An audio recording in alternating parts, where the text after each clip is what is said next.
Hello, my friend. The world of magic, filled with legends and ancient tales, is opening its gates once again. Tonight, in the Gryffindor dormitory by the crackling fireplace, I will share another story with my friends. Join us, for the magic is about to come alive. The autumn moon hung pale and watchful above Hogwarts Castle, silvering its towers and casting long shadows across the forbidden forest. Inside, the great halls slept beneath a hush of midnight silence, except for the faint, rhythmic rumble that seemed to come from deep within the stone itself. Harry Potter stirred in his bed.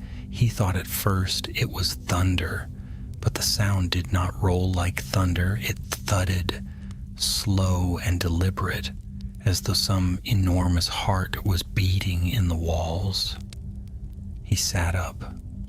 Across the room, Ron muttered something about spiders and pulled his blanket over his head. But Harry couldn't shake the feeling that the castle was breathing. A sudden crash echoed from the corridor outside the Gryffindor common room. The fat lady shrieked in alarm from her portrait, and Harry was out of bed before he'd thought twice. He grabbed his wand and nudged Ron awake. "Ron, wake up! Something's out there!" Ron groaned, rubbing his eyes. "Blimey, it's the middle of the night. Can't it wait till morning?" "Not this," Harry said, already pulling on his slippers. They hurried through the common room and pushed open the portrait hole. A swirl of dust floated in the lamplight. Pieces of armor lay scattered across the corridor floor, bits of gauntlet, chest plates, and broken helmets, as though one of the suits that lined the walls had exploded from within. Hermione appeared from the direction of the library stairwell, her hair wild and her expression sharp with concern. "You heard it too?" she whispered.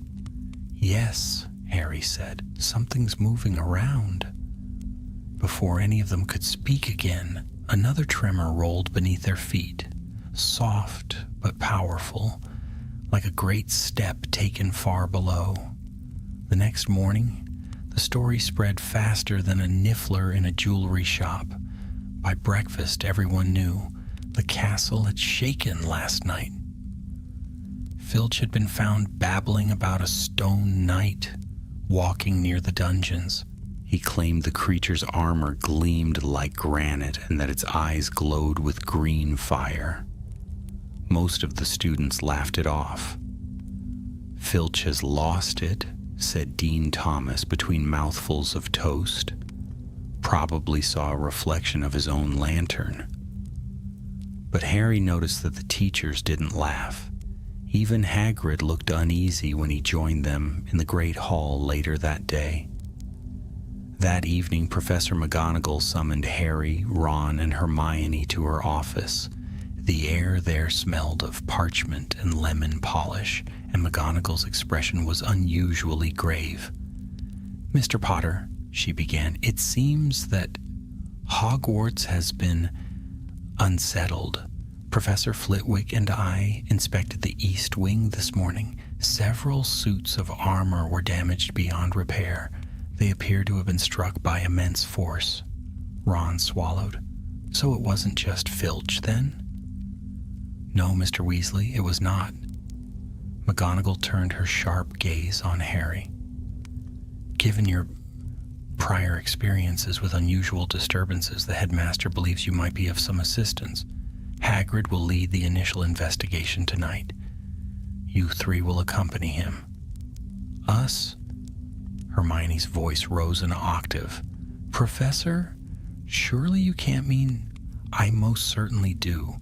You've shown yourselves capable in dire circumstances before, but this is no school adventure, Miss Granger. You are to obey Hagrid's instructions to the letter. Is that understood?" They nodded, though Ron's stomach gave a loud and very clear protest. That night, under a sky deep as ink, the trio met Hagrid by the entrance doors. He carried a lantern the size of a pumpkin, and Fang lumbered beside him, tongue lolling. "All right, you three," Hagrid rumbled. "Dumbledore says there's something strange happening under the castle. Been hearing noises down by the old chambers. Could be nothing. Could be summit big. Best keep your wands ready." The corridors grew colder as they descended, their footsteps echoing off damp stone. Suits of armor stood silent along the walls, their empty helms staring ahead. Then another tremor. Dust fell from the ceiling. Hermione gasped and pointed. Down the hall, one of the armors moved. Its sword arm twitched, scraping metal against stone. "Blimey," Ron whispered. "Did you see that?" The armor turned its head. A faint green light flickered behind its visor. "Stay behind me," Hagrid growled, raising his lantern, but the light grew stronger, two eyes of emerald flame staring straight at them. The armor stepped forward, its joints grinding. Then another moved, and another. Soon the hallway rang with the clanging march of metal feet. "Run!" Hermione cried. They sprinted back the way they came, Fang barking madly. The suits gave chase, heavy and relentless. At the end of the corridor, Harry raised his wand. "Stupefy." The red bolt struck one suit squarely in the chest. It staggered, but instead of falling, the metal melted like candle wax, reforming into a single shape, a towering figure of solid stone, taller than Hagrid, a sword of granite in its hand. The creature's voice was deep and hollow, like an echo in a cavern. "Who disturbs the keeper of the founders?" The floor shook. The torches along the wall went out. And for the first time since Voldemort's return, Harry felt something ancient stir within the castle. A power not of darkness, but of age and memory. The Stone Knight had awoken, and Hogwarts itself seemed to be listening. For several moments after the booming voice faded, no one moved. The torchlight flickered weakly in the drafts that swept along the corridor, throwing the shadows of the four figures, Hagrid, Harry, Hermione, and Ron, across the wall. Fang whimpered and pressed himself against Hagrid's leg. "Keeper of the Founders?" Hagrid muttered half to himself. "That's not in any of the castle records I've read, and I've read plenty." The enormous stone figure took one ponderous step forward, its weight shaking the flagstones.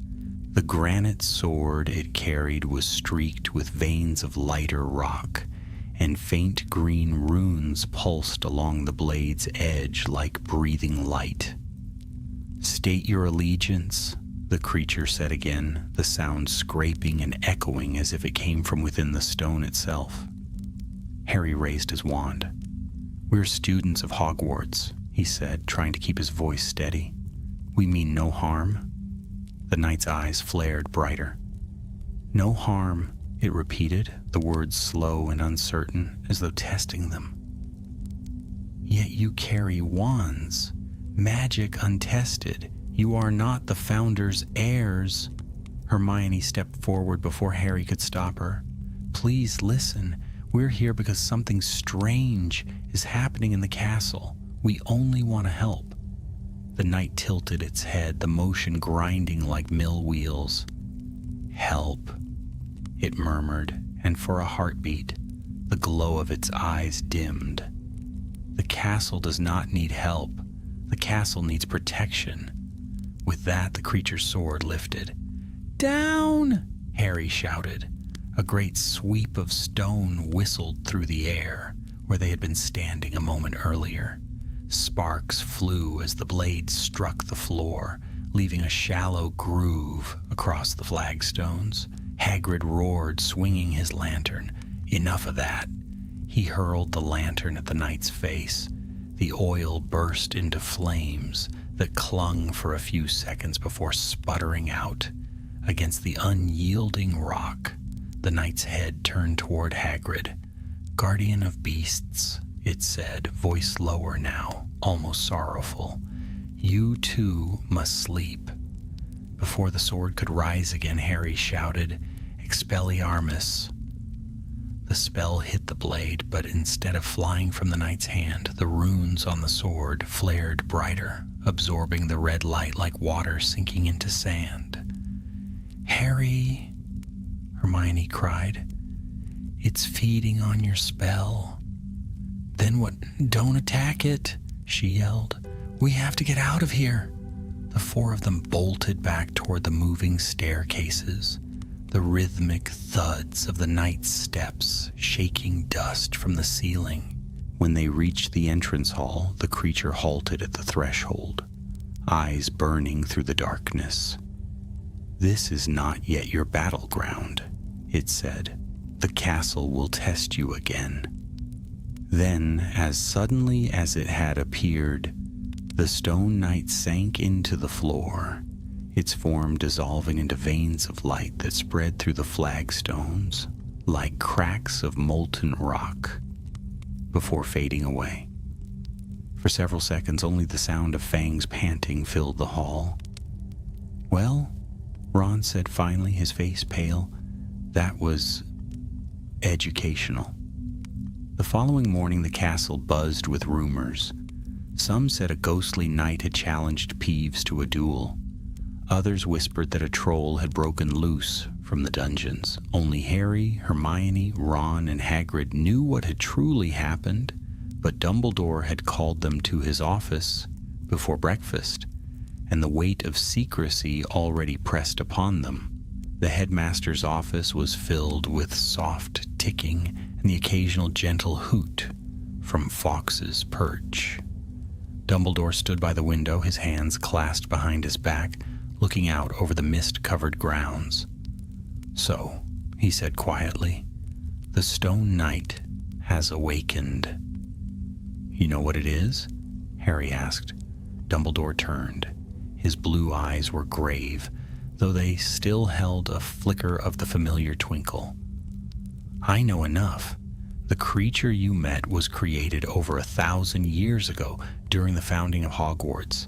It was meant to be the castle's ultimate guardian, one who would rise only if the school faced betrayal from within." "Betrayal?" Hermione repeated. "But why now? There's no battle, no invader."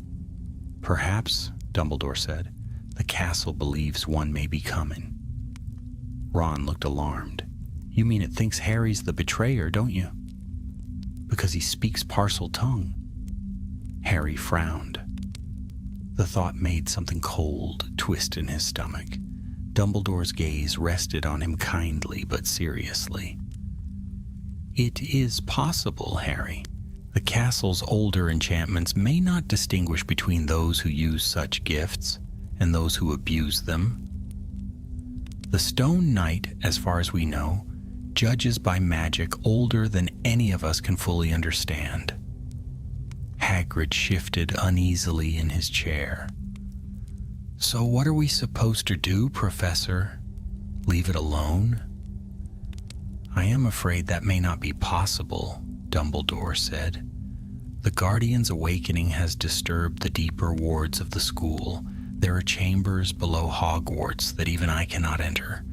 If the night continues to stir, it may rouse other defenses best left asleep." Hermione's eyes gleamed with that mixture of fear and curiosity that usually preceded danger. "Then we should find out where it came from," she said eagerly, "if there's a way to calm it." Dumbledore smiled faintly. "Miss Granger, I had rather expected you to say that. I believe the answers may lie in the Founders' catacombs, but those passages are sealed by enchantments keyed to their creators. Only by solving their riddles can one enter. For now, I would prefer you three to remain cautious. The night has shown itself once. It may do so again. Harry opened his mouth to protest, but Dumbledore raised a hand. I do not forbid your curiosity, merely your recklessness. Should you discover anything unusual, come to me, or Professor McGonagall at once. They nodded reluctantly. As they left the office, the gargoyle leapt aside with a grinding sound. Ron exhaled hard. So we're supposed to just sit around and wait for it to show up again? Brilliant. Hermione looked thoughtful. Maybe not wait, maybe prepare. Prepare how? Harry asked. Well, she said, lowering her voice as they started down the corridor. If Dumbledore's right and the night was created by the Founders, then there must be some record of it, something written down. The restricted section might have references, maybe even something that tells us how to stop it. Harry finished. They exchanged a look. It was decided. The library was almost empty that night. Madame Pince had retired early, and the flickering lanterns cast pools of light among the shelves. Hermione moved quickly, scanning the spines. Founders' enchantments, early magical architecture, defensive constructs, she murmured, pulling down several dusty tomes. Ron set one of them on the table and sneezed as a cloud of dust rose. You sure this is the right place to start? Feels like we're about to read a century's worth of bedtime stories. But it was Harry who found it. Between two thick volumes of early spellcraft, a small leather-bound book sat crookedly as though hidden in haste. The cover bore no title, only a symbol of crossed swords above a stone tower. Hermione's eyes widened. That's the emblem of the Founders' Council. Harry, open it. He did carefully. The pages were yellowed, the ink faded, but one passage caught their attention immediately. A sketch of a knight carved from stone, runes circling its sword. Beneath it, in spidery writing, were the words, "When the voice of the serpent echoes within the walls, the keeper shall rise. Only the Heartstone may return it to rest." The Heartstone, Hermione whispered. That must be what powers it. Any idea where it is? Ron asked. She frowned, turning more pages. It says the Heartstone was hidden in the Founders' catacombs, guarded by 4 riddles, one for each Founder. Ron groaned. Brilliant! Riddles. Why can't anything ever be simple? But Harry barely heard him. The words on the page seemed to shimmer faintly, and for a moment he felt a pulse, like the heartbeat of the castle itself, echo through the floor beneath his chair. 2 nights later, the tremors returned. This time they were stronger. Goblets rattled on tables, and portraits swung on their hinges. Students screamed as a deep rumble rolled through the great hall, shaking loose a cloud of dust from the enchanted ceiling. Professor McGonagall's voice rose above the din. Remain calm! Prefects, guide your houses to safety! But Harry felt something pulling him toward the entrance doors, an instinct deeper than reason. He ran outside, Hermione and Ron close behind. The night air was sharp and cold. Across the courtyard, the ground split with a jagged crack, and from it rose the figure of the stone knight, gleaming with moonlight, its voice carried across the open air. The serpent's heir walks among you. The trial begins. The suits of armor that lined the courtyard stirred and stepped down from their pedestals. One by one, they drew their swords. Harry tightened his grip on his wand, heart hammering. He could hear Dumbledore's warning echoing in his mind. But there was no time to think, no time to run. The castle itself had chosen to fight, and somewhere beneath their feet, in the sleeping dark of the catacombs, the first of the Founders' riddles was awakening. The next morning dawned gray and windswept, the towers of Hogwarts half lost in mist. The whole school hummed with uneasy whispers. Every step in the corridors, every creak of the floorboards seemed a little too loud. Even Peeves floated about in uncharacteristic silence, as if the air itself had grown heavy with warning. Harry sat in the common room with Ron and Hermione, staring into the fire that burned with restless pops and sparks. None of them had slept properly. The memory of the Stone Knight's voice, deep and ringing like the toll of some ancient bell, still trembled in Harry's chest. "We can't wait for Dumbledore to fix this," Hermione said finally, her quill tapping against a half-rolled parchment. "If the knight's testing the castle, that means more of those suits of armor could start moving. The only way to stop it is the Heartstone." Ron gave a weary groan. "Right, and the only way to find it is to go poking round catacombs sealed by 4 of the greatest witches and wizards who ever lived." "Brilliant plan." Harry looked up from the fire. "We've faced worse." Ron opened his mouth and closed it again. "Yeah," he muttered. "And we almost got eaten every single time." Hermione ignored him and spread out the leather-bound book on the table. She had marked a page with a bit of ribbon. "Listen to this. Beneath the stone roots of the castle lie the 4 paths of trial. The brave, the wise, the loyal, and the cunning may enter. None others shall pass." I think that means the catacombs are divided by the 4 founders' enchantments. So Gryffindors, Ravenclaws, Hufflepuffs, and Slytherins, Harry said. "Do we know which one comes first?" "According to this note here," she replied, pointing at a smudge of ink, "the entrance is hidden near the Chamber of Reflection underneath the 5th floor corridor. Hardly anyone goes there. It's used for meditation practice by arithmancy students." Ron frowned. "So we sneak out at night, avoid Filch, dodge moving suits of armor, and wander straight into a room built for thinking about maths. Sounds like a nightmare." But when night fell, they went anyway. The 5th floor corridor was deserted. Moonlight poured through the long windows, casting silver pools across the floor.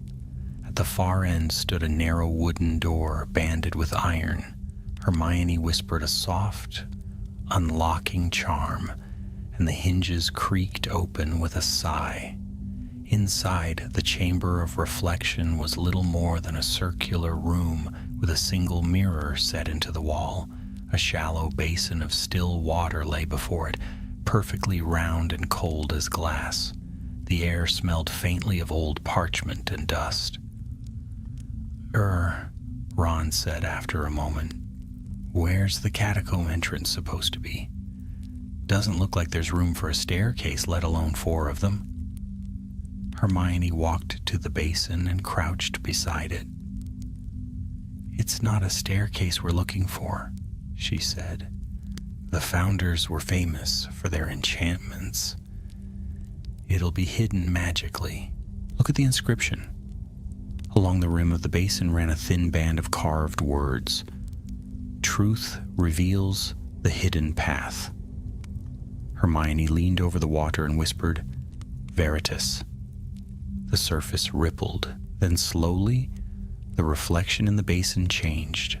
The mirror above it no longer showed their faces, but a stone archway sinking down into darkness. "That's it," Harry breathed. Without hesitation, he touched the mirror. The glass rippled like liquid. And before Ron could finish saying, "You're sure about this?" Harry stepped through and vanished. Ron gulped. "Brilliant. Here we go again." He and Hermione followed. They landed in a wide tunnel lit by faint blue flames that flickered in iron sconces. The air was cool and smelled of damp earth and age.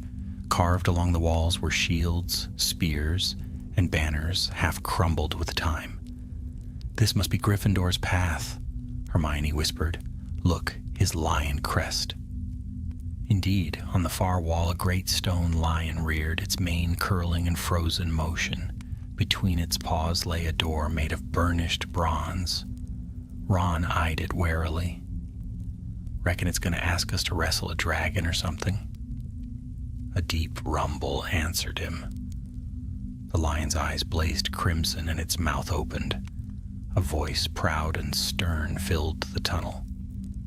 "To walk the path of courage, one must prove the heart's fire unbroken. Step forward, champion, and be tested." Harry took a breath and moved toward it. "It wants a test." "Fine." As he crossed the threshold, the bronze door behind the lion shuddered and vanished, leaving instead a vast chamber ringed with torches. The air shimmered with heat. Shapes formed in the flickering light, echoes of battles past, knights with drawn swords, phantoms of dragons beating smoky wings.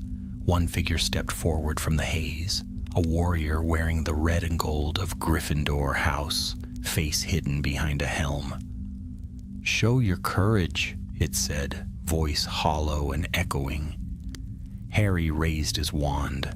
"Expelliarmus." The spell flashed crimson, but the phantom caught it on its blade and sent it spinning harmlessly aside. "Courage is not defiance," the warrior said. "It is sacrifice." The specter charged. Harry ducked the blow, heat washing over him as sparks flew from the blade's edge. For every step he took back, the ground seemed to shift, the circle of light shrinking. He thought of Dumbledore's words, of the castle judging them. Courage wasn't about attack. It was about standing firm. He lowered his wand and planted his feet. "I'm not here to fight you," he said. "I'm here to protect Hogwarts." The warrior halted. Slowly, the sword lowered. The voice came again, quieter now. "Then your heart burns true." The figure dissolved into smoke. The torches flared, and the bronze door reformed, opening inward with a groan. Beyond it, a spiral staircase led down into deeper darkness. Ron let out a shaky laugh. "Next time you want to stand there and let a ghost swing a sword at your head, give me a bit of warning, yeah?" Hermione smiled faintly. "That was brilliant, Harry. Gryffindor's trial is past." They descended the staircase, which wound so tightly that Ron muttered about it never ending. At last it opened into another corridor, colder and lined with pale stone. The torches here burned white instead of blue. Etched on the walls were feathers, stars, and books. "Ravenclaws," Hermione breathed. "We're already at the second path." Ahead, the passage ended in a stone archway covered in runes. Beneath it stood a marble pedestal, holding a single silver goblet. From the ceiling above hung crystal threads like frozen rain. An inscription glimmered across the floor. "Wit without humility blinds. Knowledge shared enlightens." Ron frowned at it. "So what do we do? Answer a riddle?" As if in reply, a soft female voice spoke all around them, cool and musical. "3 truths I hold, yet only one is mine. Speak rightly, and the path shall open." The air shimmered. 3 phrases appeared in silver light above the goblet. "The sun is the brightest flame. The mind is the sharpest blade. The heart is the strongest shield." Hermione's brow furrowed. It's Ravenclaw's riddle. She valued intelligence above all, but also wisdom to recognize limits. The answer must show humility. Harry looked at the glowing words. "Then it can't be the mind. That would be pride." "Exactly," Hermione said softly. "It's the heart. Wisdom acknowledges feeling." She stepped forward and touched the final phrase. The silver letters dissolved. The goblet glowed once, and the crystal threads above melted into light that streamed through the archway. A new door appeared, carved with a badger and a serpent entwined, the symbols of Hufflepuff and Slytherin. "We've done two," Ron said, awed. "Halfway." Hermione closed the ancient book, tucking it into her cloak. "Halfway," she agreed, though her eyes flicked nervously toward the shadows ahead. "But if these are the easier ones..." Harry glanced at the new door, feeling the weight of the castle above them, the faint tremor of something vast and ancient stirring in the depths. Then the hardest trials are yet to come. Far overhead, the first cracks of thunder rolled across the night sky, echoing down through stone and earth. The castle was waking again, and time, Harry knew, was running short. The stone door that led to the next passage rumbled open without a sound. Though it bore the symbols of both Hufflepuff and Slytherin, it was the badger that glowed faintly as they stepped through, its shape shimmering with golden light before fading into the stone. The air changed at once. Where the Ravenclaw corridor had been chill and hushed, this new space felt warmer, though not comfortable. The heat here was dense, almost damp, and it carried a scent like freshly turned soil and deep forest roots.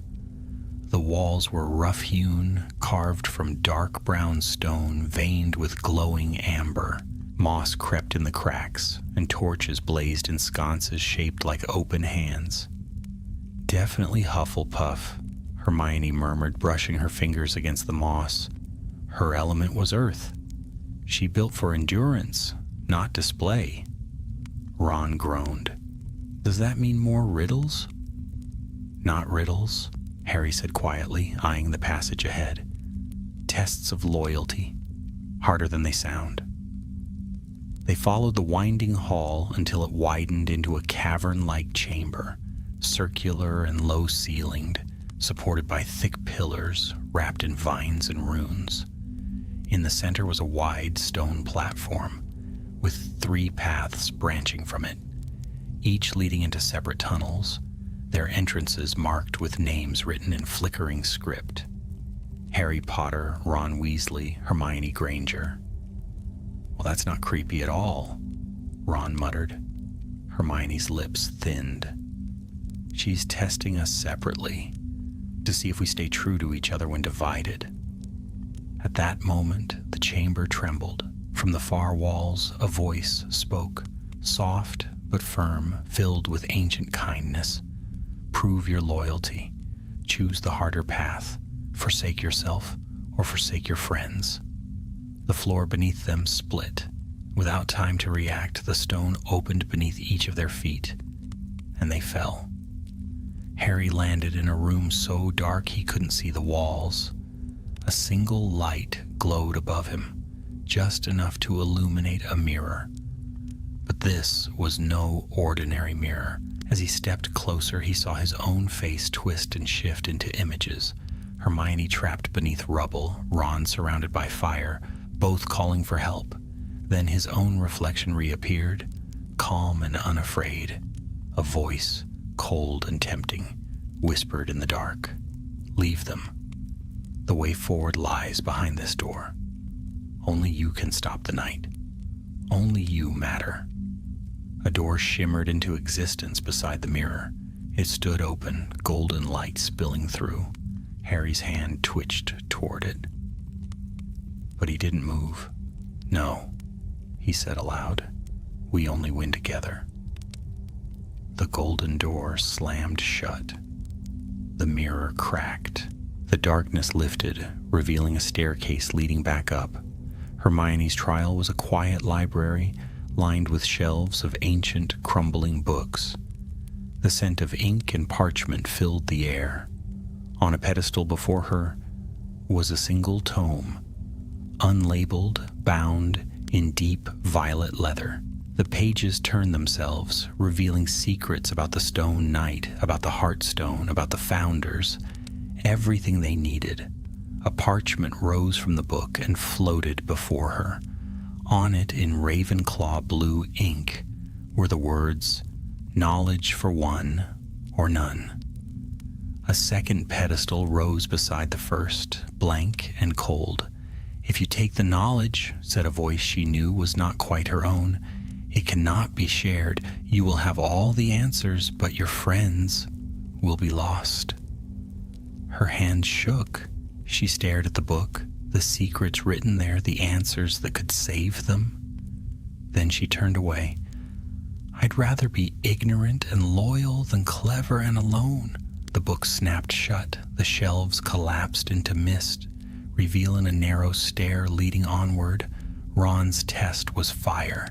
The chamber he landed in was walled with stone, but the floor was molten, a lake of slow-moving lava that bubbled and hissed. In the center of the room was a small platform where 2 ropes hung above the lava. Suspended by each was a cage. One held a perfect likeness of Harry, the other Hermione. A voice like smoke drifted across the flames. "You may save one, the other will fall. Choose and live with the weight. Wait, and both shall perish." Ron's knees locked. His eyes darted between the cages, heart pounding. His wand trembled in his hand, then he dropped it. "No," he said hoarsely. "I won't choose. I won't abandon either of them. We faced worse, and we survived because we stood together. I won't break that now." The lava hissed louder. The cages creaked. But then the fire cooled, solidifying to stone beneath his feet.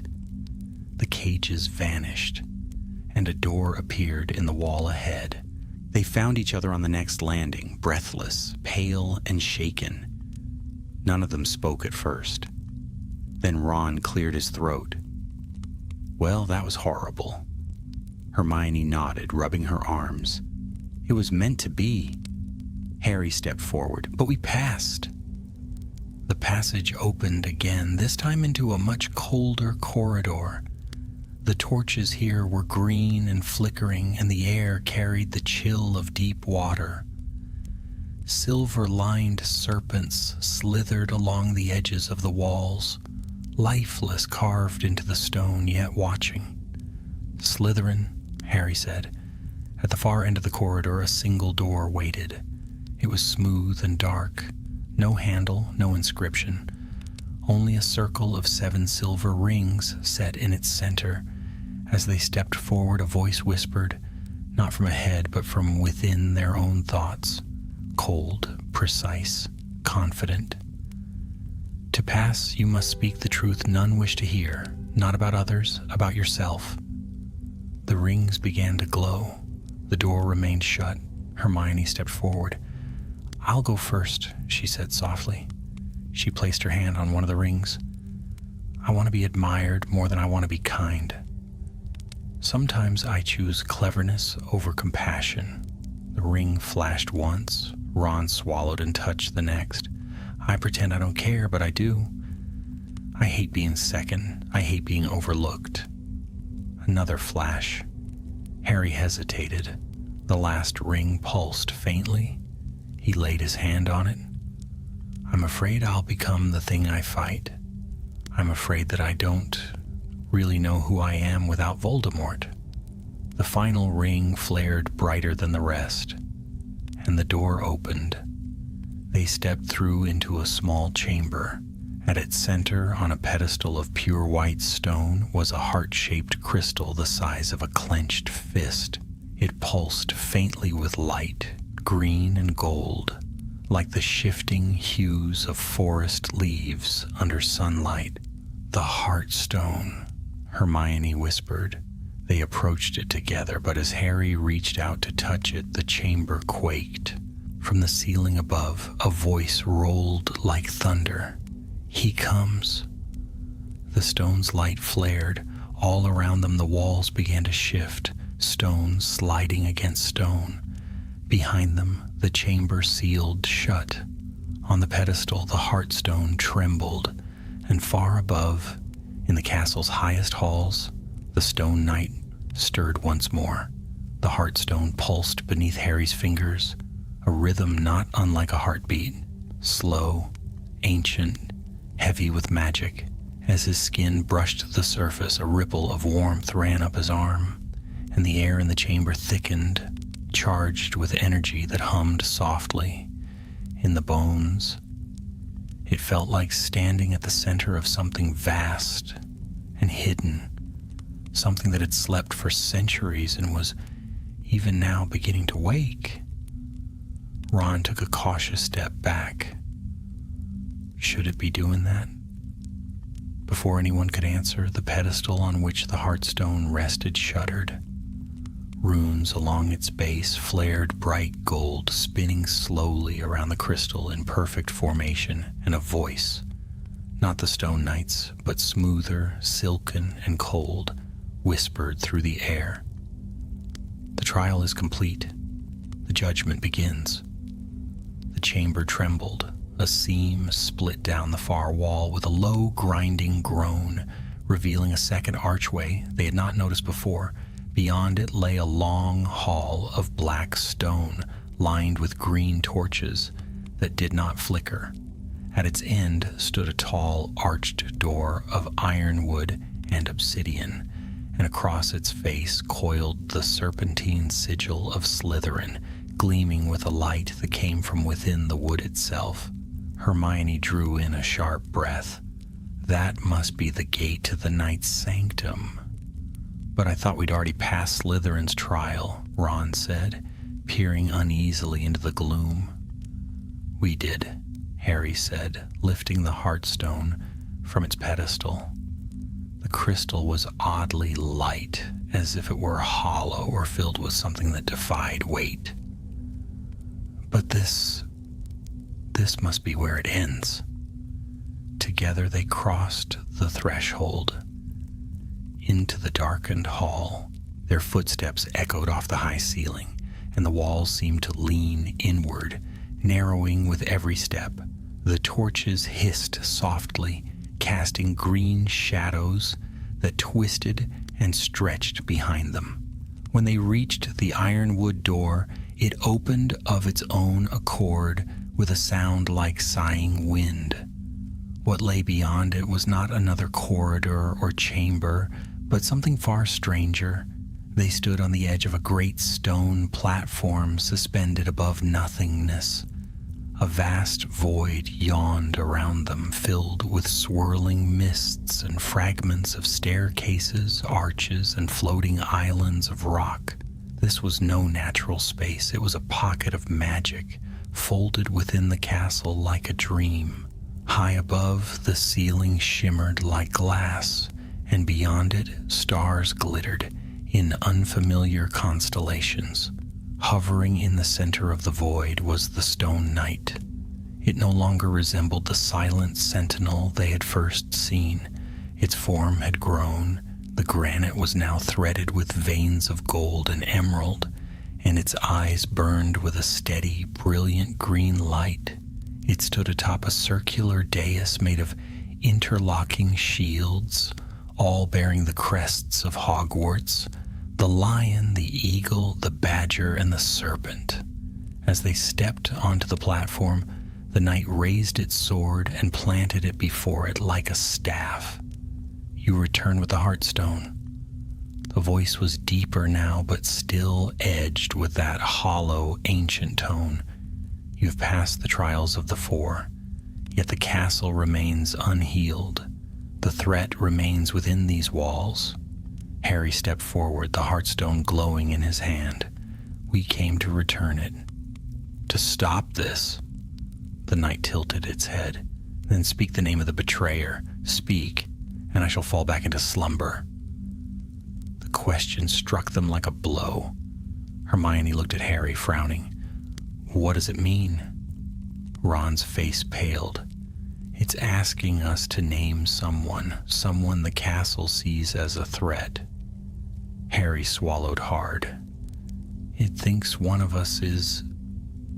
The knight's eyes narrowed. The castle knows more than the mind. It knows intent. It senses power. One among you carries the shadow of a serpent. The meaning was clear. Harry felt it settle like a weight in his chest. Hermione's voice broke the silence. That's not fair. Just because Harry speaks parcel tongue doesn't mean he's a threat. Ron straightened beside her. Yeah, you've got the wrong idea. We're here to protect this place, not destroy it. The knight's sword lifted. Then prove it. With a great burst of energy, the platform beneath their feet began to shift. Runes spiraled outward, and suddenly the ground cracked into 4 segments, separating them from each other. The void churned around them, and in each quadrant, a new trial unfolded. Harry's space transformed into a dueling ring. A mirror version of himself stepped forward, wand raised, identical in every way except for the expression. The mirror. Harry's eyes were colder, harder, like someone who had chosen power over love. Hermione found herself standing in a shifting library where books exploded into flame if she answered a question incorrectly. Voices whispered temptations of knowledge, secrets hidden from even Dumbledore. Ron faced a battlefield where faceless enemies rose endlessly, each one shaped from his deepest fears. Giant spiders taunting shadows of his brothers, and the endless silence of being forgotten. The knight watched from above as they fought, not against monsters, but against the darker parts of themselves. Harry ducked a curse from his double, panting. You're not me. The mirror Harry sneered. No. I'm the version of you that wins, the one who doesn't hesitate, the one who ends things. I don't want to be that, Harry growled, blocking a jet of red light. I'd rather lose than become you. The double laughed, and then faded, vanishing into sparks of light. Hermione refused to answer the library's final question, even though the answer danced on the tip of her tongue. The book before her hissed with fire. To know is not to be wise, she said aloud, closing her eyes. And I choose wisdom. The flames died. Ron stood alone on the battlefield, wand shaking. You're not real, he whispered. You're just what I'm afraid of. The shadows froze. I've already lived through worse, he said, louder now. And I'm still here. The battlefield dissolved. The platforms drifted back together. The trials were over. The knight regarded them for a long moment. Then at last, it stepped down from its dais. You have chosen truth over power, unity over fear. In this, the castle is healed. It knelt before Harry's sword laid across its stone knee. The Heartstone is yours to guard. I return now to sleep. The platform glowed, light surged upward, and the knight's form cracked, then slowly began to crumble, each piece falling into dust that sparkled and dissolved into the void. When it was gone, the void faded too. They found themselves standing once more in the chamber of reflection, the basin before them calm and still. Harry looked down at the Heartstone, now quiet in his palm. No more tremors shook the castle. No more suits of armor stirred in the night. Hogwarts had accepted them, and the Stone Knight, guardian of a forgotten age, had returned to rest. Morning came to Hogwarts wrapped in quiet. The mist that had clung to the grounds began to lift, sliding away from the towers like the hem of a pale cloak. For the first time in many nights, the castle did not groan or tremble. The walls stood still, the suits of armor silent. Yet an air of watchfulness remained, as though the very stones remembered what had passed in the dark. Harry sat by the window of the common room long before the others stirred. The Heartstone lay on the table beside him, dim now, but still pulsing faintly when touched. Every beat seemed to echo with the weight of what they had done. Down in the great hall, breakfast unfolded as it always did. Students chattering, owls swooping in through the high windows. But beneath the hum of normal life ran a current of unease. They had all heard the tremors, seen the cracks in the flagstones, felt the strangeness in the air. Hogwarts had its secrets, but never before had they been so close to waking. When Harry, Ron, and Hermione entered, conversations faltered for a moment. Faces turned their way, then quickly looked elsewhere, whispering behind hands. It was always like this after something unusual happened. People guessing, inventing, imagining. "Let them talk," Ron muttered, stabbing his toast with unnecessary force. "At least the castle isn't trying to squash us anymore." Hermione sipped her pumpkin juice and shot him a look. "Don't joke about it. Whatever power animated that night was ancient. You felt it too." Harry nodded. "It said the threat was inside the castle. Maybe it wasn't just mistaken." Ron glanced up. "You think it meant something else? Not you?" Harry shrugged. Maybe it meant something that's still coming." Before Hermione could reply, the great hall doors opened, and Professor McGonagall swept in. Her face was pale, her expression sharper than usual. She walked straight to the trio's table. "Mr. Potter, Miss Granger, Mr. Weasley, Professor Dumbledore would like to see you in his office, at once." Ron groaned under his breath. Knew it. Trouble again. Dumbledore's office was bathed in the gold of late morning. The faint chime of the silver instruments filled the silence as the three entered. Fawkes turned on his perch and gave a single low trill. Dumbledore looked older than usual. The light caught the lines around his eyes, but when he spoke, his voice was steady. "You have done the castle a great service. I fear few others could have passed the Founder's trials." Hermione clasped her hands tightly. "Sir, what exactly was the Heartstone? Why did the knight think Hogwarts was under threat?" Dumbledore studied the crystal resting in Harry's palm. "The Heartstone is the memory of the Founders themselves. Each poured a part of their will into it, so that the school would remain protected. The night is its sentinel. It wakes when the balance of those powers shifts too far toward darkness." "So something in the castle triggered it," Harry said. "Precisely," Dumbledore murmured. "And that is what troubles me. The night sleeps again, but the Heartstone's pulse tells me its warning was not without cause." He moved closer, his robes whispering over the floor. "There are whispers of enchantments deep beneath the castle, older than the chamber you found. The Founders built more than we ever uncovered. I believe the Night's Awakening was not the first sign, but the second." "The second?" Ron repeated, swallowing.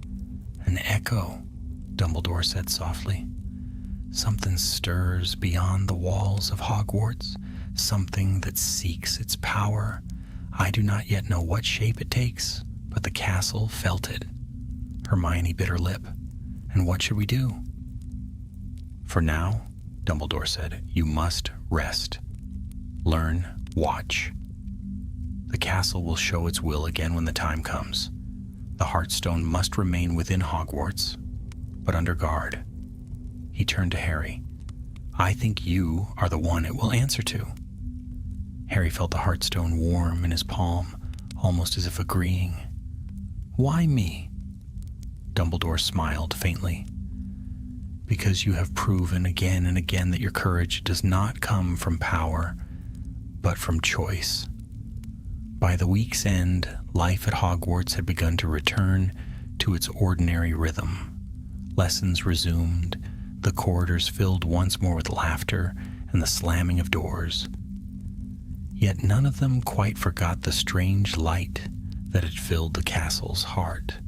Hermione threw herself into study, spending hours in the library tracing any reference to the Heartstone or the Stone Knight. Ron returned to Quidditch practice, claiming he preferred bludgers to ancient magical traps. Harry tried to do the same, but the quiet moments between classes left him uneasy. Once, late at night, he dreamt of the night again. It stood in the Chamber of Reflection, sword across its knees, head bowed. Behind it, the walls glowed with lines of green light that spread outward like veins. When the knight spoke, its voice was gentler than before. "The castle remembers, Guardian. It remembers you." Harry woke with the faint sound of stone shifting far below. 2 days later, Hagrid cornered them after lunch, his beard dusted with sawdust from some project in his hut. "Professor McGonagall wants you down by the cellars," he said, lowering his voice. "Something's gone strange again. The roots of the castle. Moving, she says." They followed him down past the kitchens to where the floor dipped and the walls grew damp. The air there was heavy, with the scent of earth and age. McGonagall stood waiting beside a cracked archway, her wand drawn. "The stones are breathing," she said shortly, pointing at the wall. Indeed, the surface seemed to ripple as though stirred by an unseen wind. The same faint green light they had seen in the knight's eyes glimmered within the cracks. Hermione whispered, "The Heartstone's magic." Harry held the crystal up. The light in the wall pulsed once in answer. "The castle's linking itself to it," he said, "like it's alive again." "Then let's hope it stays friendly," Ron muttered. McGonagall straightened, frowning.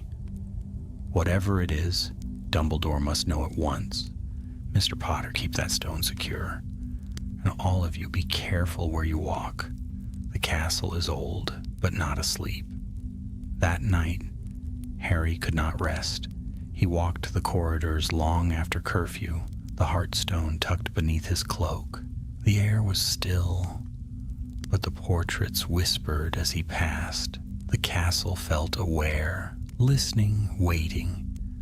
At the top of the astronomy tower, he stopped. The sky was clear, the stars sharp as diamonds. Below him, Hogwarts spread out in shadows and faint torchlight. He could almost feel the heartbeat beneath the floors. A soft voice drifted behind him. "You're awake as well, Mr. Potter." Dumbledore stepped from the stairwell, his robes glimmering faintly in the starlight. He joined Harry at the railing, gazing down at the sleeping school. "The castle will endure," Dumbledore said quietly. "It always has. But I think it wished to remind us that loyalty, courage, and wisdom must walk hand in hand, or else even stone will lose its heart." Harry looked at the Heartstone glowing faintly in his hand. "Do you think it's over?" Dumbledore's eyes twinkled sadly. "Endings and beginnings often share the same breath. Rest while you can, Harry. Hogwarts may sleep, but its dreams are never still." The old man turned away and his footsteps faded into the dark.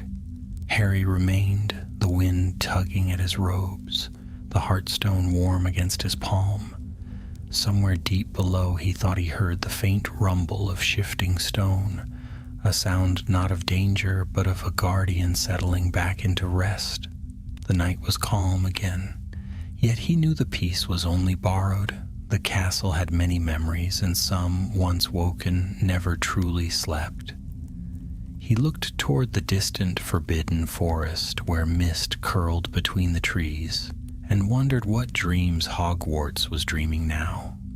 The stars burned bright and steady, and beneath them the old castle breathed once more, quiet, living, and full of secrets. Winter crept upon Hogwarts like a quiet enchantment.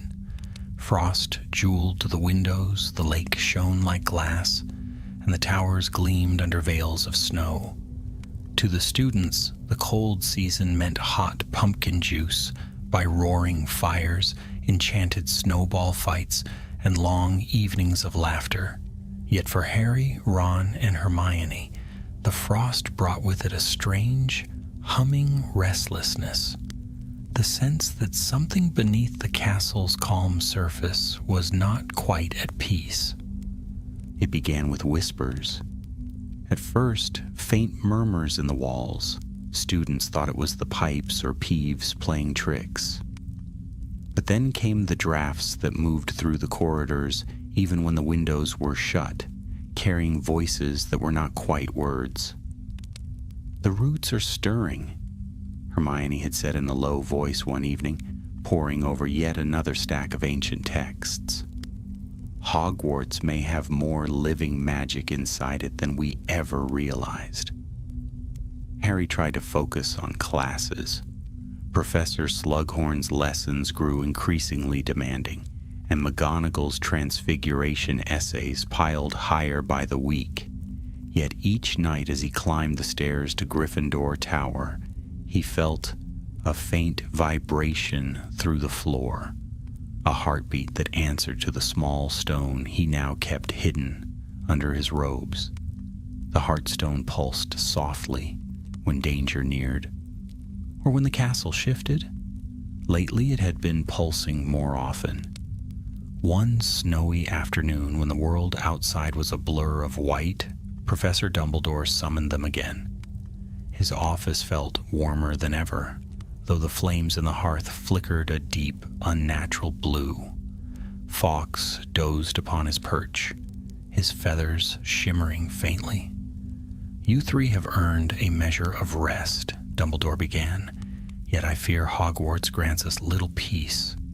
Since the night returned to slumber, its chamber has sealed itself. The magic there is stable, but watchful. I sense the Heartstone's influence has spread." Hermione leaned forward. "Spread where, sir?"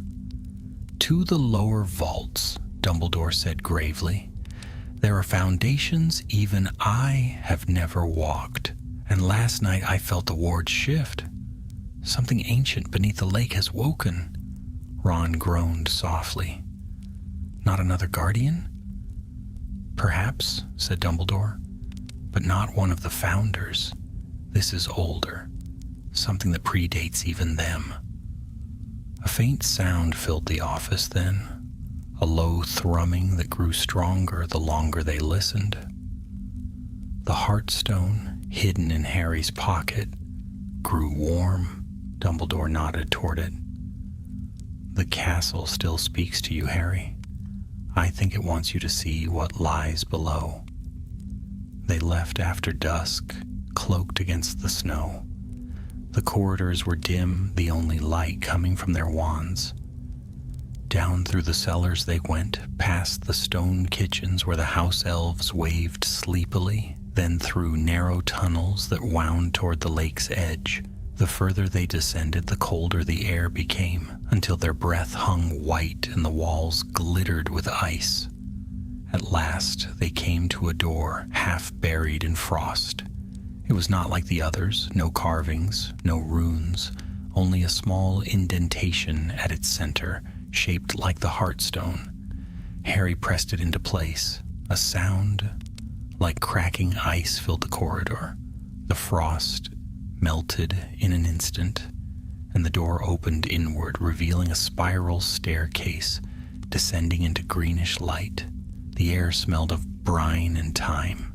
They followed the steps down until they opened into a vast, circular chamber beneath the lake itself.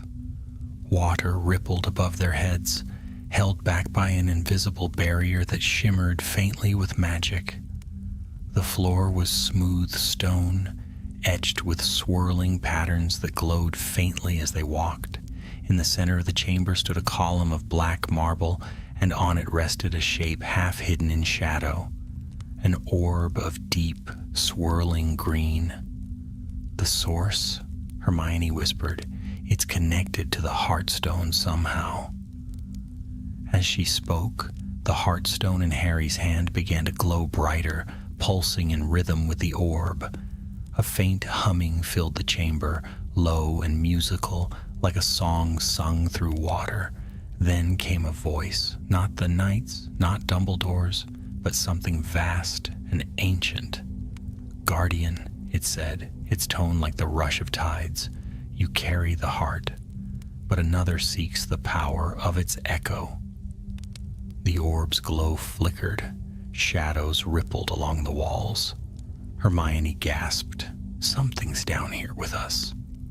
From the far side of the chamber, a shape rose, tall, cloaked, its face hidden in the folds of darkness. The air bent around it, as though the world itself shied from its presence. When it spoke, the voice was thin and sharp, the whisper of a blade drawn from its sheath. "Ah, the Keepers, children of Hogwarts, you bring me what was promised." Harry raised his wand. "Who are you?" The figure laughed softly. "A remnant, a shadow, left by the one who forged your knight. Salazar's will endures in me." Ron's eyes widened. "Slytherin?" The figure's head tilted. "Call me his echo. When the night failed to cleanse the school, I remained, bound by the same magic that birthed it. I have waited centuries for the Heartstone to wake again. And now, at last, it does." Hermione stepped forward, her voice steady though her hands trembled. "The night was meant to protect Hogwarts, not destroy it. Whatever you are, you don't belong here anymore." The figure's cloak stirred though no wind blew. "Then I shall take what I am owed." It reached out a hand and the orb on the pedestal flared bright green. A wave of energy blasted outward, throwing them all to the floor. The Heartstone tore from Harry's grasp and floated in midair, drawn toward the orb like a star pulled into its twin. "No!" Harry shouted. He lunged forward, but the figure raised its hand again. An invisible force slammed him backward. "Foolish boy," the voice hissed, "you cannot command what you do not understand. The Heartstone is power itself, the living soul of this castle, and through it I shall return." The orb and the Heartstone began to merge. Cracks of green light spread through the floor, up the walls, through the watery barrier above. Hermione shouted an incantation, "Protico totalum," and the shield flared around them, holding back the force for a moment. Ron scrambled beside her, throwing a stunner that passed straight through the shadow's form. "It's not solid," he cried. "What do we do?" Harry pushed himself to his feet. The Heartstone's glow had changed, no longer warm gold, but shifting violently between light and shadow. Then he remembered Dumbledore's words, "The Heartstone will answer to you." He raised his wand, focusing not on attack, but on the memory of Hogwarts itself, the Great Hall at dawn, the laughter in the corridors, the warmth of Gryffindor Tower. "Finite incantatum," he shouted, pouring every thought of home into the spell. Light exploded from the Heartstone. The merging stopped. The figure screamed, a sound like steel shattering, and the orb cracked, releasing a rush of silver mist that scattered into the air. The shadow wavered, its form unraveling. "You cannot destroy me, Guardian. I am part of the stone, and as long as the castle stands, I will wait." Then it was gone. Silence fell, broken only by the drip of melting frost. The Heartstone dropped gently into Harry's hands. Its glow steadied once more. Hermione stood slowly, brushing dust from her robes. That wasn't just magic. That was a memory, a living remnant of Salazar himself.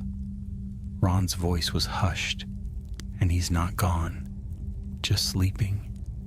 Harry looked up at the ceiling where the dark water shimmered. Then the castle's dreams aren't finished. They climbed back toward the upper halls as dawn broke over the lake, the light of morning filtering down through the water. in soft gold bands. The heartstone glimmered faintly in Harry's pocket, calm again, but not silent, for now Hogwarts slept. But somewhere, in its deepest roots, something still whispered, and Harry knew they would have to listen.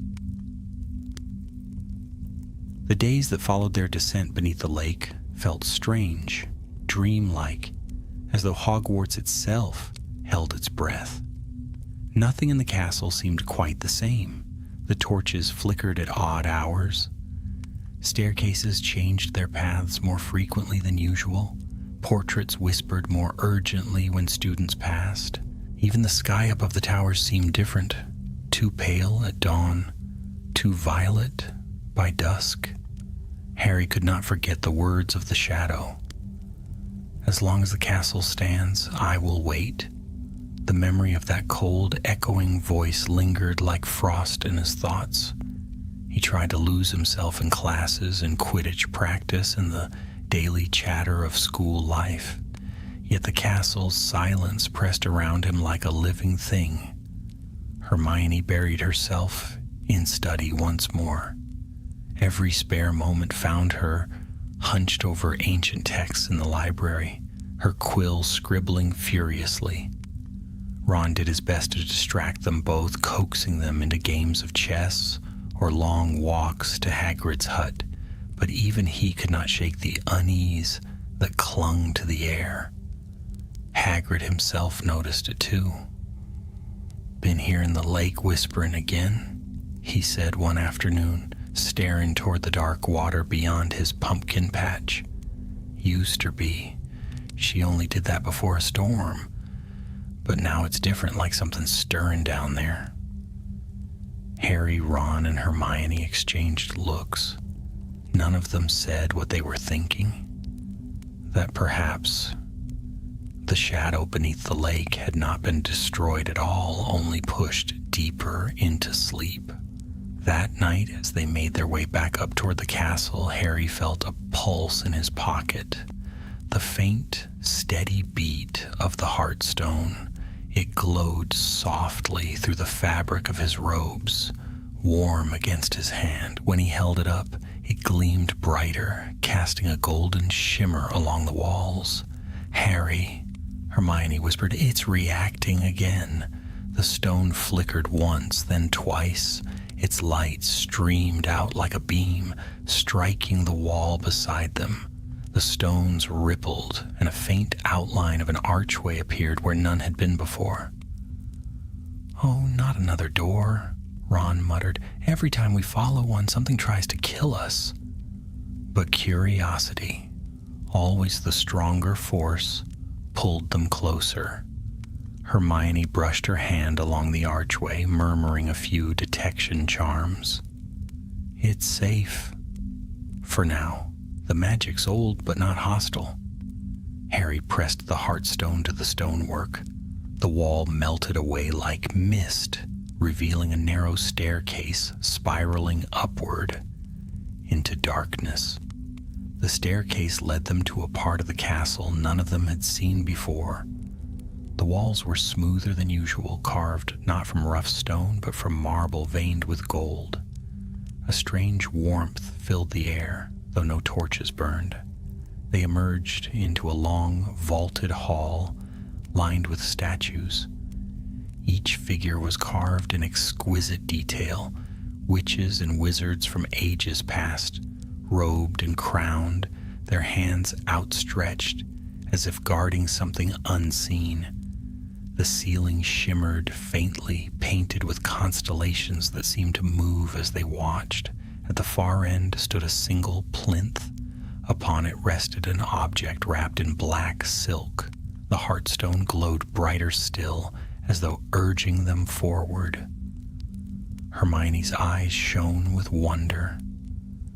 "This isn't part of the Founder's design. It's older, maybe a prototype, something from before Hogwarts was even built." "Brilliant," Ron said under his breath. "Older than old, just what we need." Harry approached the plinth. The silk fluttered in an unseen breeze. He reached out and pulled it aside. Beneath lay a sword, not the sword of Gryffindor, though it bore a faint resemblance. This blade was darker, forged from stone rather than steel, yet it glimmered with threads of silver light. Along its length ran a single line of runes that pulsed faintly as if alive. "The Stone Knight's sword," Hermione breathed. As her words echoed through the hall, the statues began to stir. Their eyes glowed with pale blue fire, and one by one they stepped from their pedestals. Dust fell from their robes as stone turned to flesh and bone, or something close to it. Ron backed away, his voice tight. "Tell me we didn't just wake up a dozen more knights." The nearest figure spoke, its voice low and even. "We are the wardens of the first circle. The one who holds the Heartstone stands before us." "Why have you come?" Harry swallowed. "We're here because something beneath the lake has awakened. The Heartstone led us here." The wardens turned toward one another, the sound of stone grinding softly as they moved. "The balance has shifted," said another. "The shadow seeks a vessel." Hermione stepped forward. "We destroyed the orb. Whatever it was, it's gone." "Gone?" The lead warden's tone sharpened. "No, the orb was never meant to be destroyed. Its breaking has freed what was bound. The echo wanders now, untethered." A chill swept through the hall. "The shadow of Salazar," Harry whispered. The wardens bowed their heads, as if in mourning. He was one of the four, and yet his ambition reached beyond their circle. When the Heartstone was forged, he bound a portion of himself within it, a safeguard and a curse. That shadow still lingers. It cannot be destroyed by wand or spell, only sealed anew. Hermione's eyes were wide. "Sealed? How?" The wardens turned their gaze upon the sword. "The blade was made for that purpose. The knight carried it once. Its edge can divide magic from spirit. If the shadow rises again, it must be bound to the stone through blood and will." Ron grimaced. "Blood and will? It doesn't sound friendly." "The bond requires a guardian," said the lead warden. "The one who holds the Heartstone must take up the blade."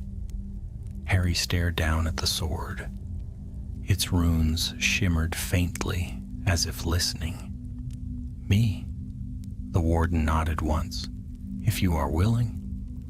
The moment Harry's hand closed around the hilt, the hall brightened.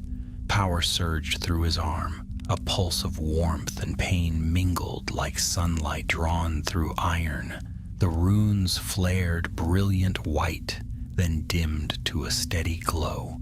Images flashed before his eyes. The Stone Knight kneeling before the Founders. Dumbledore placing his hand upon the Heartstone. The shadow beneath the lake twisting like smoke. When the visions faded, the sword felt light in his grasp, as though it knew him already. Hermione laid a hand on his shoulder.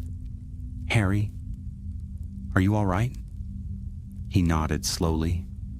"It feels alive." The wardens stepped back, their eyes dimming once more. Then the circle is whole again. The sword and the stone are one. The knight may sleep, but the guardian walks. Their bodies stiffened, turning back to silent statues. The light in the hall faded, leaving only the soft glow of the Heartstone and the sword's faint shimmer. Ron looked around uneasily. "So that's it then? We just wait for the shadow to come knocking?" Harry sheathed the sword across his back. "We prepare. Whatever's coming, Hogwarts won't face it alone." By the time they returned to Gryffindor Tower, the first pale light of dawn was spreading through the windows. The snow outside glittered faintly in the rising sun, and the castle's long silence seemed to lift just a little. For now the stone slept, the echo was gone, yet in the depths of the lake, beneath layers of ice and darkness, something stirred once more, slow, patient, waiting, and high in the castle, a sword of stone glimmered softly in its new guardian's hands. Hogwarts had chosen again. The days that followed blurred into a strange stillness. Winter deepened and snow fell in heavy silence over the castle, muffling every sound. Hogwarts glowed like a lantern in the storm, its windows golden against the white night. Yet within those warm halls, a quiet tension lingered, like breath held too long. Harry had taken to carrying the sword with him wherever he went, wrapped carefully in cloth and slung over his shoulder beneath his cloak. The Heartstone he kept close to his chest, where its faint, steady pulse reminded him that the castle still breathed. The warden's words haunted him. The shadow seeks a vessel. What did that mean? Who could become its vessel? Ron tried to keep their spirits up, but even he had grown jumpy. Every time the torches flicker, he muttered one morning over breakfast, I think it's that thing trying to crawl out of the floor again. Hermione ignored him, her nose buried in a stack of books thicker than her arm. The Founder's enchantments must have left traces, she said. If Salazar left part of himself behind, there must be a countermeasure, something he didn't expect. Harry didn't answer. He could feel the Heartstone humming faintly, as though listening to their words. That evening a storm swept across the grounds. Lightning licked the towers and thunder rolled across the lake like the growl of some great beast. The wind howled through the corridors, rattling the portraits and snuffing out half the candles. Harry sat awake in the common room long after everyone else had gone to bed, staring into the fire. He had the Heartstone in his hand, watching its light shift from gold to green and back again. The sword leaned beside him, its runes glinting faintly in the firelight.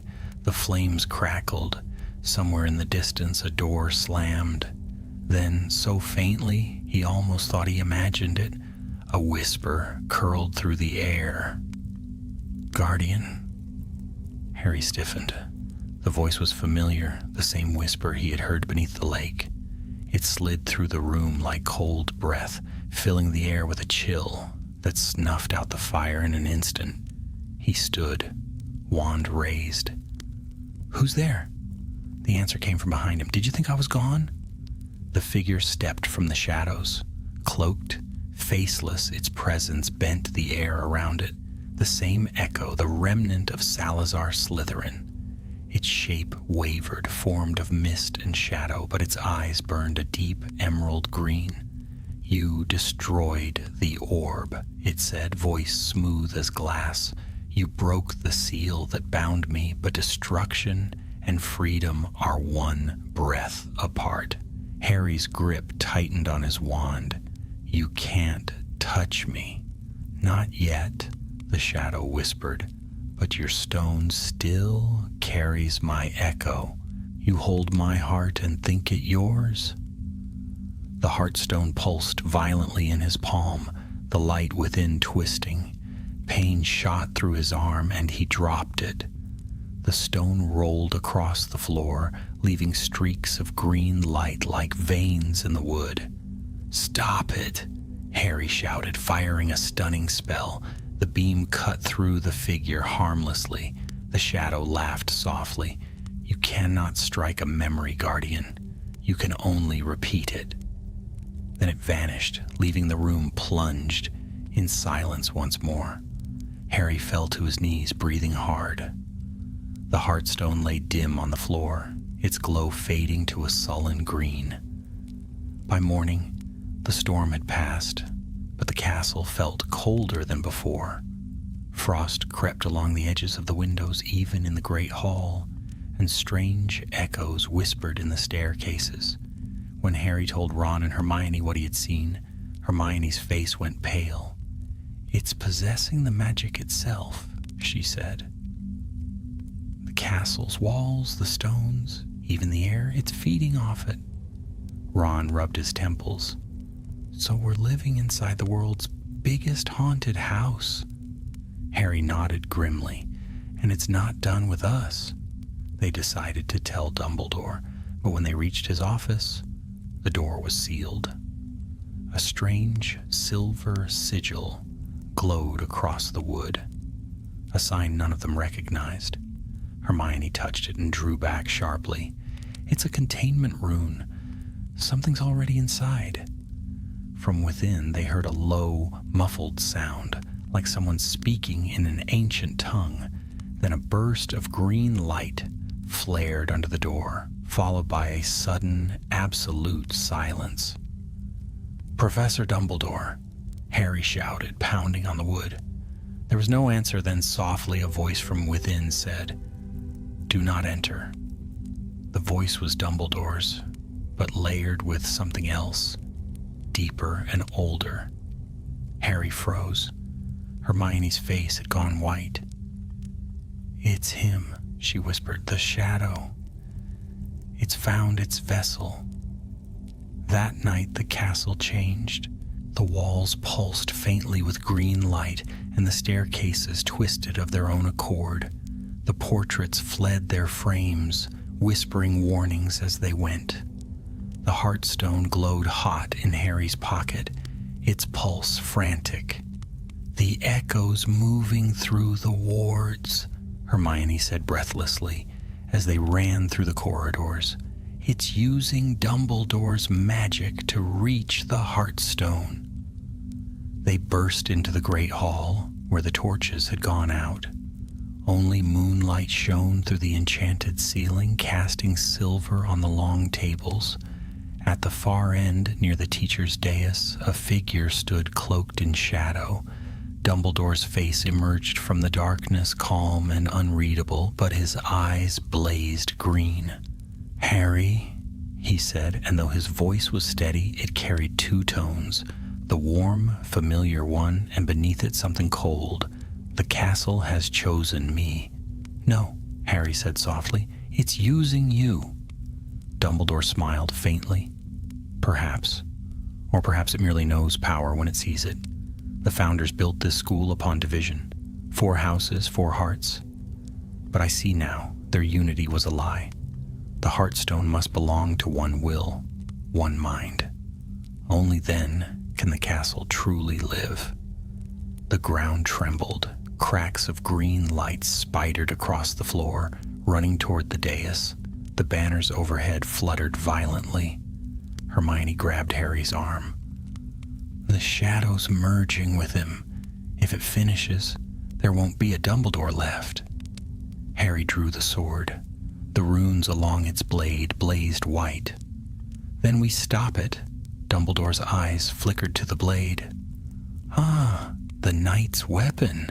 You think to strike me down with stone? I taught you better, Harry." He raised his wand. The air between them exploded in a rush of force that sent benches flying. The sound of magic clashing filled the hall, bright and terrible. Harry staggered, barely deflecting the spells hurled his way. Green light against gold, teacher against student, shadow against will. Then Hermione's voice rang out behind him. "Harry! The stone!" He turned, holding the Heartstone high. Its light flared, answering the sword's glow. The two resonated, humming in unison. Dumbledore froze for a heartbeat, eyes widening. The green fire within them flickered, uncertain. "Now!" Hermione shouted. Harry charged. The sword met the Heartstone's light, and together they blazed with the brilliance of sunrise. The hall filled with the roar of magic. The shadow screamed, twisting out of Dumbledore's body like smoke torn from a flame.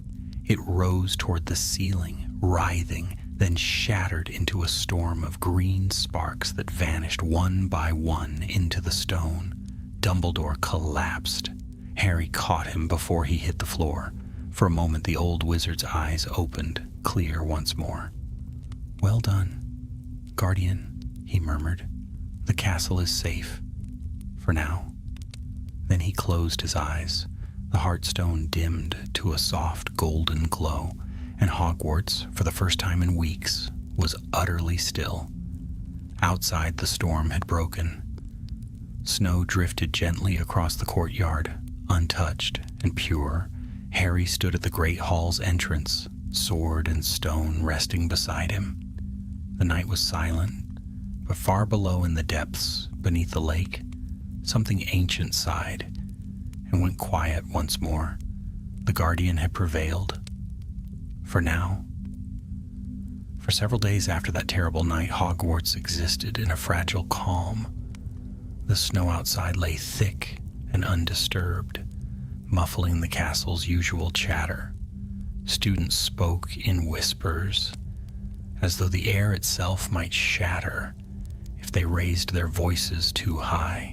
Professors moved quietly through the halls, repairing shattered glass and burned stone, their faces drawn and pale. Dumbledore had survived, but only barely. He remained in the hospital wing, watched over by Madame Pomfrey and a rotating guard of teachers. Though his eyes were clear again, he spoke little and slept long hours, as if something vast within him had been hollowed out.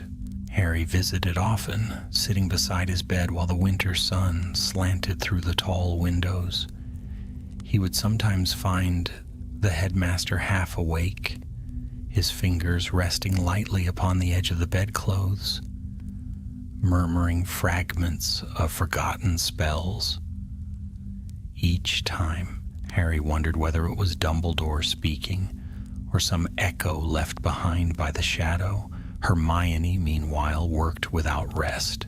She combed through the restricted section, searching for mention of magical possession, for any trace of Salazar's binding charms. "It wasn't truly destroyed," she said one evening, her voice hoarse with exhaustion. "The echo didn't vanish, it scattered. It could hide anywhere in any enchanted object." Ron tried to lighten the mood, but his jokes faltered more often now. "Maybe it's decided to haunt the Slytherin common room," he said weakly. "Would serve them right for once." But even he fell silent when late one night the castle trembled again. The sound was faint, a single pulse, like the beating of a buried heart. The torches guttered, their flames bending as though drawn by an unseen wind. Harry leapt to his feet, the Heartstone glowing hot in his pocket. Hermione's head snapped up from her book. "It's happening again," she whispered. They ran. The tremor guided them downward, to the dungeons, to the place where shadows pooled deepest. The old stones were slick with damp, and their footsteps echoed strangely. When they reached the entrance to the Chamber of Reflection, the door was already ajar. A faint green light pulsed within. Harry stepped inside, the Heartstone held high. Its glow cut through the gloom, casting long, rippling shadows across the floor. In the center of the room stood the basin, its still surface gleaming like glass. But tonight it reflected no faces, only a darkness that seemed to move of its own accord. Ron shivered. "Please tell me that's just bad lighting." Before Harry could answer, the surface of the water rippled, and from its depths rose a shape of mist and light. It took no solid form, only the outline of a face that shifted and swam. "You cannot end what was born from stone," it whispered. "You can only bind it again."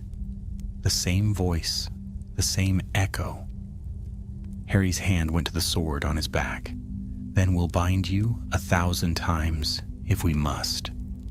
The specter laughed softly. "You would bind the soul of the castle itself?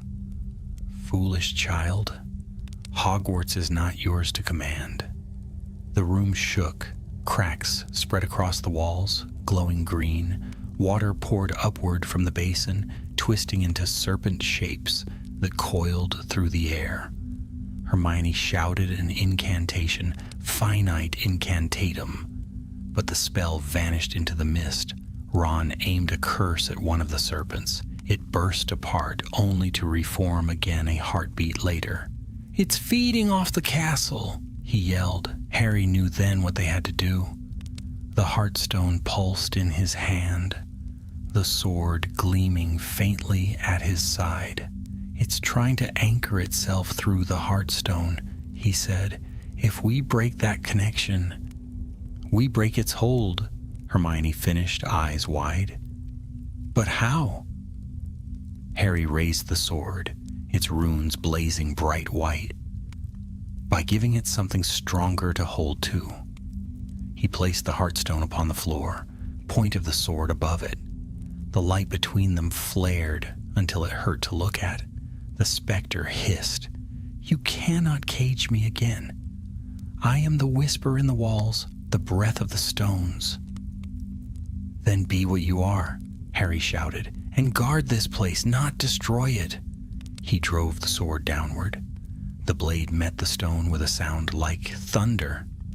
Light burst through the room, white and gold and green all at once, and for an instant, Hogwarts itself seemed to awaken. The walls glowed, the floor trembled, and every torch in the castle flared to life. The echo screamed, its voice fracturing into countless tones. The serpents of mist dissolved. The darkness above the basin folded in upon itself, shrinking, twisting, until at last it was drawn into the Heartstone's core. Then silence. When Harry opened his eyes, the chamber was still. The basin was empty now, its surface dull and lifeless. The Heartstone lay cracked in two, faint trails of smoke rising from it. Hermione knelt beside it, her face pale. "You've sealed it," she whispered, "completely." Harry lifted the sword. Its runes were dark now, the light gone from them.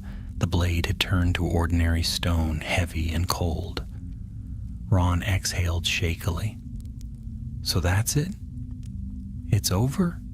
Harry looked at the broken Heartstone, then at the quiet walls around them. "It's sleeping," he said softly. "The echo's a part of Hogwarts. It always was. All we did was remind it what it's meant to be." They returned to the great hall in silence. The dawn light crept through the enchanted ceiling, painting the floor in hues of rose and gold.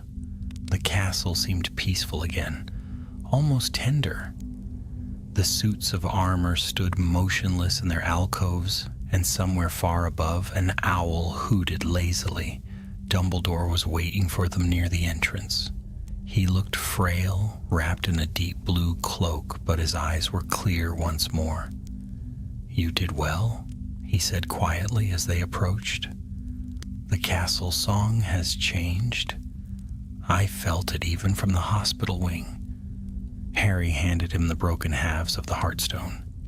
"It's gone," he said simply. Dumbledore smiled faintly. "Not gone. Transformed. Hogwarts has many hearts, Harry. Some must break so that others may heal." Hermione's eyes filled with tears she refused to shed. "Then it's truly over?"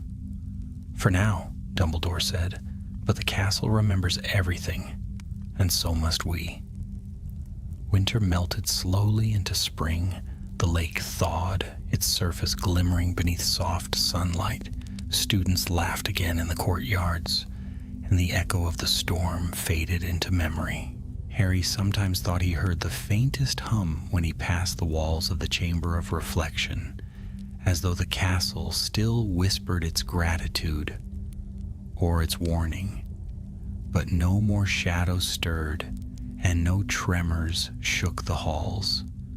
On the final evening of term, Harry stood once more at the astronomy tower, the wind ruffling his hair. The broken halves of the Heartstone rested on the ledge before him, glinting faintly under the stars. Hermione and Ron joined him, silent for a while, as they gazed out across the dark grounds. "Feels like the end of something," Ron said softly. Hermione nodded. Or the beginning of something new? Harry smiled faintly. Maybe both. Below them, Hogwarts slept, its windows aglow, its towers rising, proud and serene. Somewhere deep within its foundations, an old guardian dreamed of stone and fire watching over the school it had once sworn to protect. And though the wind whispered softly across the battlements, it carried no words of warning this time. Only the quiet, steady heartbeat of a living castle, whole again. Spring at Hogwarts always arrived with a kind of shy beauty. The snow melted from the roofs in silver ribbons. The grass returned to the meadows, and the lake, once a mirror of ice, rippled with life again. Yet though the sun returned and the castle shone golden under the April sky, a stillness lingered in its heart, a hush left by the battles of winter. Harry felt it most in the quiet hours between lessons when the corridors stood empty and the sunlight pooled on the floors. Like spilled honey, he could almost hear the faint rhythm of the castle's heartbeat beneath the stone, slow and steady. It was a comfort, though tinged with sadness. The Heartstone lay broken now, its power spent. Still, its presence lingered, just as the knight's spirit seemed to slumber somewhere deep below. Hogwarts lived, but it was changed. Dumbledore had returned to his duties, though he moved more slowly than before. His robes hung a little looser, his face lined with new weariness. Yet when he smiled, it carried a warmth that filled the air like sunlight through glass. He had taken to keeping the shards of the Heartstone in his office, resting upon a silver stand beneath the watchful eyes of Fawkes. "The castle has learned from its pain," he told Harry one afternoon. "It remembers kindness as much as fear. That is the true magic of this place. It grows as those within it do." Harry didn't know how to answer. He still dreamed of the shadow sometimes.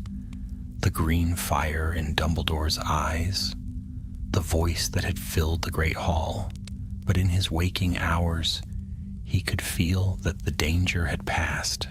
The echo had been folded into the stone, sealed once more, and Hogwarts stood stronger for it. Still, he could not forget the sword. It rested now in a chest beside his bed, the runes upon its blade long faded.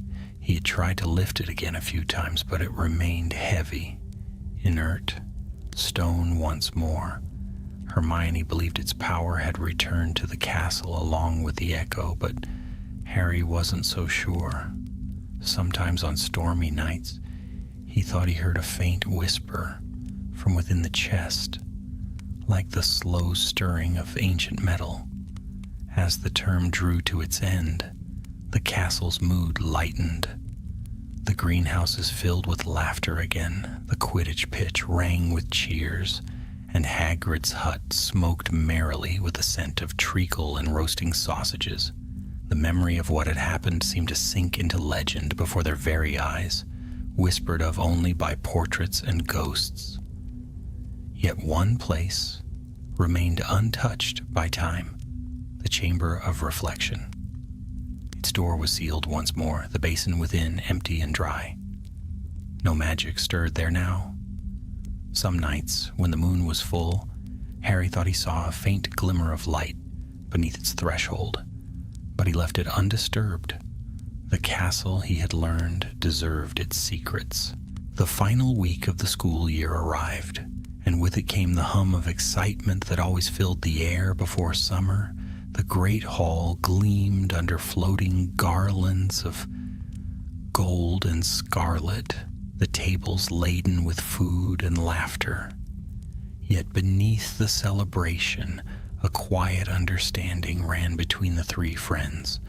They had faced something ancient and left a piece of themselves behind. When the feast ended, Dumbledore rose to speak. His voice carried clear and gentle through the hall.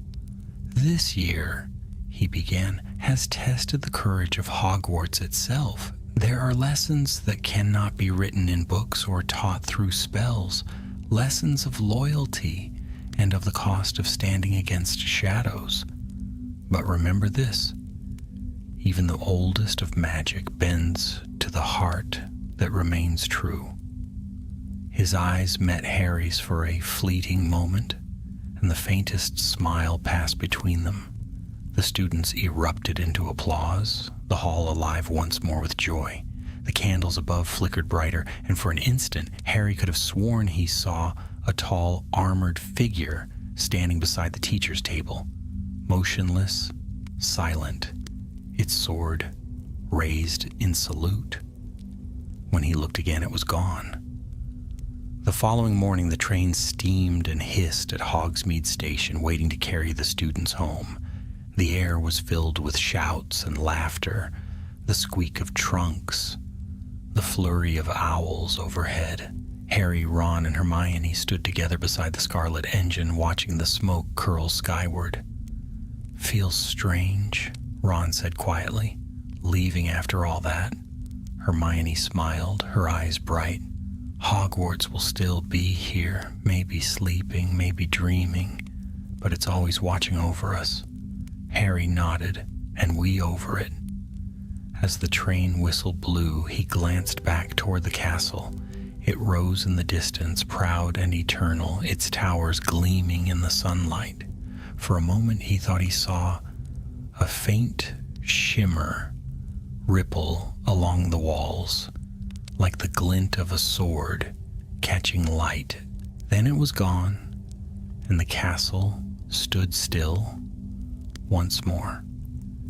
He climbed aboard the train, taking his seat by the window. The landscape began to move, the fields rolling past in a blur of green and gold. Hermione had already pulled out a book. Ron was dozing, crumbs of treacle tart on his jumper. Harry leaned back, feeling the rhythm of the train beneath him. In his pocket, something pulsed once, faintly. He reached in and drew out the tiniest shard of the Heartstone, a piece Dumbledore had pressed into his hand before they left. "A reminder," he'd said, "that even the smallest fragment of light can hold the memory of the whole." The shard glowed softly, a heartbeat of gold in his palm. Then it dimmed again, sleeping. Harry smiled.